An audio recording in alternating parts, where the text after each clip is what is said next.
Chapter 10. Shh. I put my finger to my lips and motioned for Toby to stay behind me. We tiptoed along the hedge in front of the big brick house.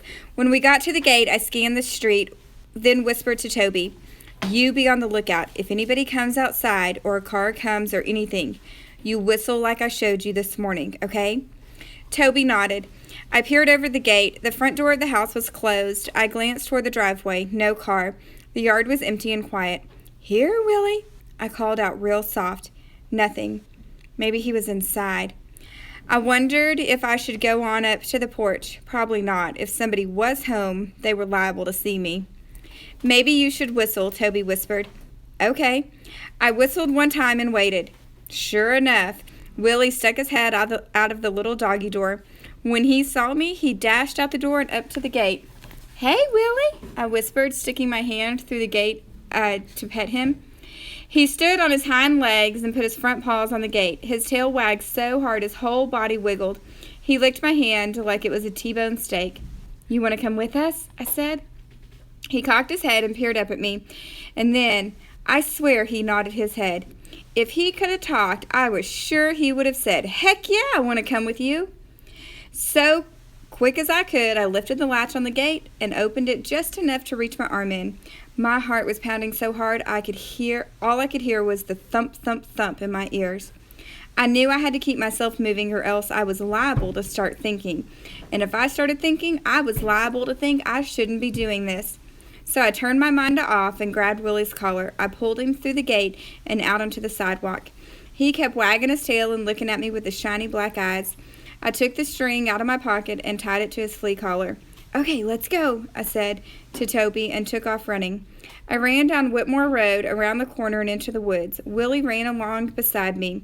Every now and then he leaped up on me or nipped at my heels like this was the most fun game he'd ever played. Once in a while, he'd let out a little yip. When we were far enough into the woods that I was sure no one could see us from the road, I stopped to catch my breath. I put my hand on my pounding heart and leaned against a tree. Toby ran up and stopped beside me. "We did it," I hollered. "Shh." I clapped my hand over his mouth. "Somebody might hear us. You got to be real quiet." Willie sat in front of us with his tongue hanging out, panting. His tail wagged on the ground. Swish, swish, swish. I knelt down and ran my hand along his back. He closed his eyes and leaned against me. "It's okay, fella," I said. "Don't be scared. Me and Toby are nice." He scratched behind his ear with his hind leg, making the tag on his collar jingle. "What do we do now?" Toby said. "We take him over to that house and tie him up on the porch." "What if he don't like it there?" "He's just going to be there for a little while," I said. "As soon as the owner puts up the reward sign, we'll take him back, okay?" "Oh." Toby knelt and rubbed the top of Willie's head. "What if the owner don't put up a reward sign?" I flapped my hand at Toby. "Trust me, that lady is going to want him back more than anything. She's probably making a reward sign right now." I made my voice sound calm and sure, but a funny little feeling was tapping on my insides. A feeling like maybe I had done a real bad thing. I took a deep breath, trying to swallow that feeling down and keep it from growing.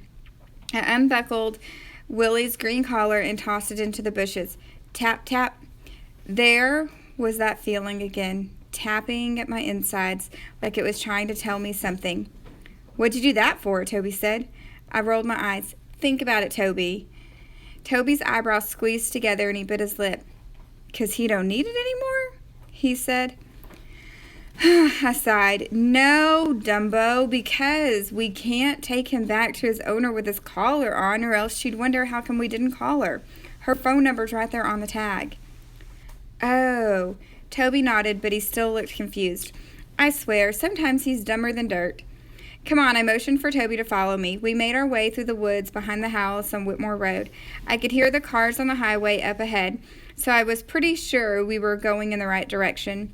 Willie trotted along beside me, happy as anything. Every now and then he stopped to sniff the ground or root through the rotting leaves. Once he stopped to dig, sending dirt and leaves and twigs flying out behind him and making me and Toby laugh. He sure was a funny dog.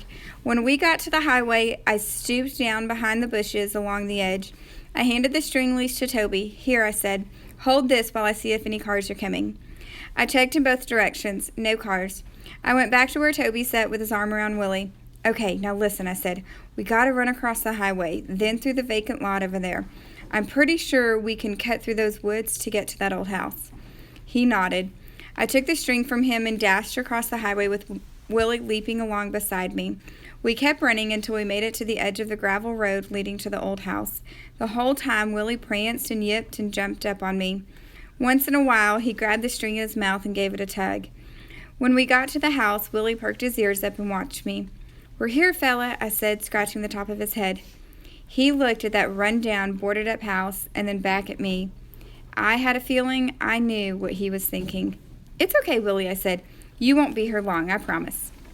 He cocked his head in that cute way of his.